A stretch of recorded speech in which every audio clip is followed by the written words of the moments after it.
Hi, I'm Bill Hogrew with the Rural Community Assistance Partnership. Coliform sampling is an important part of monitoring the water quality in all drinking water systems. Collecting a coliform sample properly is critical to protecting public health. Improper sampling is the most common reason for false positive results. In positive results, even false positives require repeat sampling, which means you have to spend extra time, effort, and money. In this video, we will cover 13 steps to proper coliform sampling and discuss how to find a good sampling site. Assemble the sampling supplies. These include several 125 milliliter sterilized plastic bottles that you get from the lab. The white powder in the bottom of the bottle is a dechlorination agent. Do not rinse out the bottles.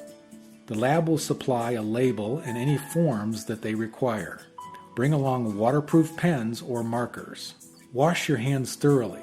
If you wear gloves, make sure they are clean. You will need to measure the chlorine residual when you take the coliform sample, so bring a chlorine test kit. Go to the sample site or sites in your monitoring plan. The ideal tap should be clean, in good repair, and free of attachments. It should have separate valves that control the hot and cold water independently. You want to sample only the cold water. Sample indoors when possible. Some sample taps are not ideal. If possible, avoid sampling taps that are outdoors, that have faucets with swivel necks, that have single valves for both hot and cold water. You should also avoid samples from leaky faucets or leaky pipes. Avoid faucets that are threaded on the interior. Upward-facing faucets, such as drinking fountains, should also be avoided.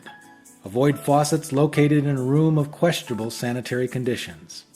And don't take a sample from any site that has household point of entry or point of use devices, such as softeners or reverse osmosis. Remove the aerator, strainer, or hose. These attachments can trap sediment and biofilms can form on the inside of hoses. Some samplers disinfect the tap with a solution of 1 part bleach to 10 parts of water, or with isopropyl alcohol from a spray bottle. This procedure is not absolutely necessary.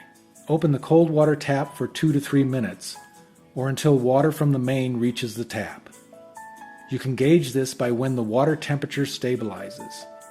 Another good indicator is when you have the same chlorine residual at the tap as what you expect to find in the main. So now is a good time to take the chlorine residual sample. Do not take a coliform sample if you do not have a measurable chlorine residual. Fill out the label in all other forms. Be careful to use waterproof ink and write clearly. Adjust the flow from the tap to the width of a pencil. You want a steady, controlled flow that will not wash the dechlorination powder from the sample bottle or splash water from the sink into the bottle. Don't change the flow once you start sampling because this could dislodge microbial growth from the plumbing. Remove the bottle cap. Be careful not to touch the inside of the bottle or the bottle cap. Do not lay the cap down or put it in your pocket. The only thing that should go into the sample bottle is the water sample from the main. Fill the sample bottle to the shoulder approximately 1/4 inch from the top. Some bottles have a line at the proper level. Do not rinse the bottle. Place the cap on the bottle and screw it down tightly. Turn the tap off and replace the aerator, strainer, or hose. Check the information on the label. Check the information on the lab forms. Be sure that it is legible and correct.